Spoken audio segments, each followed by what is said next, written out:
Assalamualaikum warahmatullahi wabarakatuh.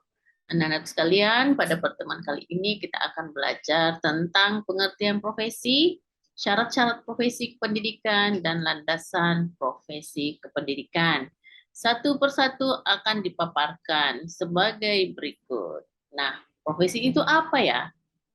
Mungkin Anda pernah mendengar istilah profesi, dan kemudian Anda berasumsi bahwa profesi itu adalah suatu pekerjaan. Secara etimologi, profesi itu adalah profession atau profekus yang artinya mengakui, adanya pengakuan, menyatakan mampu atau ahli dalam melakukan suatu pekerjaan.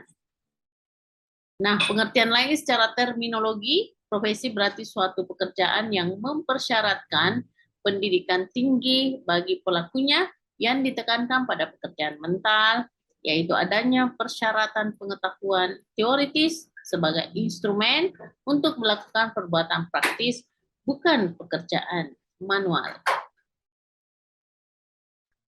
Lebih lanjut, kita juga akan mengetahui beberapa hal tentang landasan profesi keguruan. Nah, sebenarnya sih dulu istilahnya mata kuliah ini adalah profesi keguruan ya. Namun seiring berjalannya waktu itu berubah menjadi profesi kependidikan. Karena profesi kependidikan itu lebih luas pengertiannya, artinya bahwa bukan hanya guru ya, tetapi juga tenaga kependidikan bisa masuk dalam suatu profesi. Lebih lanjut kita akan memahami tentang landasan profesi kependidikan. Pada pasal 2 Undang-Undang Nomor 2 Tahun 1989 menetapkan bahwa pendidikan nasional berdasarkan Pancasila dan Undang-Undang Dasar 1945.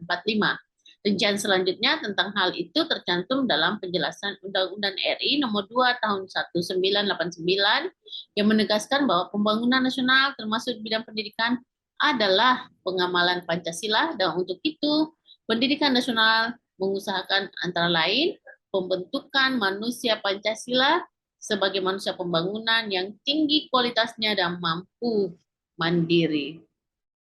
Selanjutnya dalam bab 7 pasal 27 tentang tenaga kependidikan dituliskan bahwa tenaga kependidikan bertugas menyelenggarakan kegiatan mengajar, melatih, meneliti, mengembangkan, mengelola, dan atau memberikan pelayanan teknis dalam bidang pendidikan. Tenaga kependidikan meliputi tenaga pendidik, pengelola satuan pendidikan, penilik, pengawas, peneliti, dan pengembang di bidang pendidikan, pustakawan, laporan, dan teknisi sumber belajar. Tenaga pengajar merupakan tenaga pendidik yang khusus diangkat dengan tugas utama mengajar, yang pada jenjang pendidikan dasar dan menengah disebut guru, dan pada jenjang pendidikan tinggi itu disebut dosen.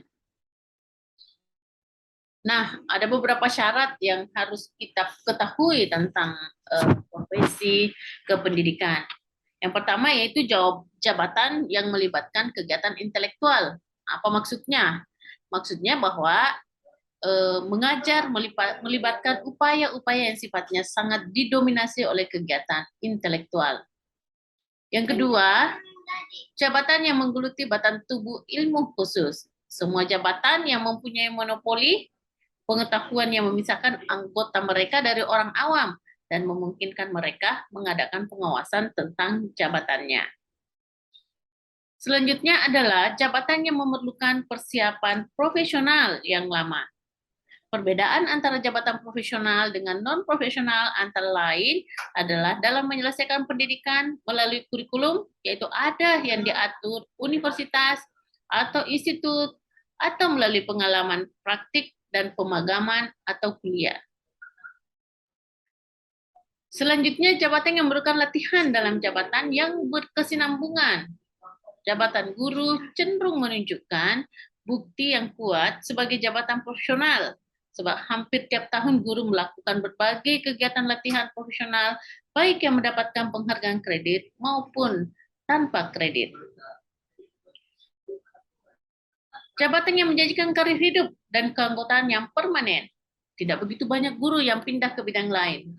Walaupun bukan berarti bahwa jabatan guru mempunyai pendapatan yang tinggi, alasan ketidakpindahan tersebut mungkin karena lapangan kerja dan sistem pindah jabatan yang agak sulit.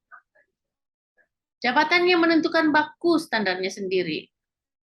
Para profesional biasanya membuat peraturannya sendiri dalam daerah kompetensinya, kebiasaan dan tradisi yang berhubungan dengan pengawasan yang efektif tentang hal-hal yang berhubungan dengan pekerjaan dan hal-hal yang berhubungan dengan langganannya atau kliennya. Selanjutnya, jabatan yang lebih mementingkan layanan di atas kepentingan atau keuntungan pribadi.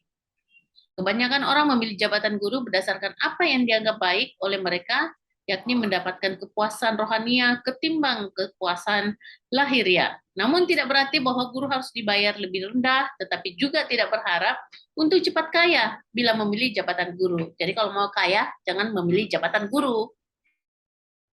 Lebih lanjut, jabatan mempunyai organisasi profesional yang kuat dan terjalin erat. Semua profesi yang dikenal memiliki organisasi profesi yang kuat untuk mewadahi tujuan bersama dan melindungi anggotanya, termasuk juga profesi guru.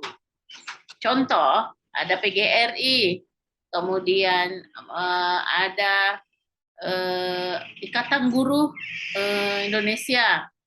Kalau untuk profesi dokter ada IDI, Ikatan Dokter Indonesia. Nah, itulah tadi penjelasan tentang profesi pendidikan dan syarat-syarat dikatakan sebagai profesi kependidikan. Terima kasih, semoga apa yang disampaikan ini bisa bermanfaat untuk kita semua. Assalamualaikum warahmatullahi wabarakatuh.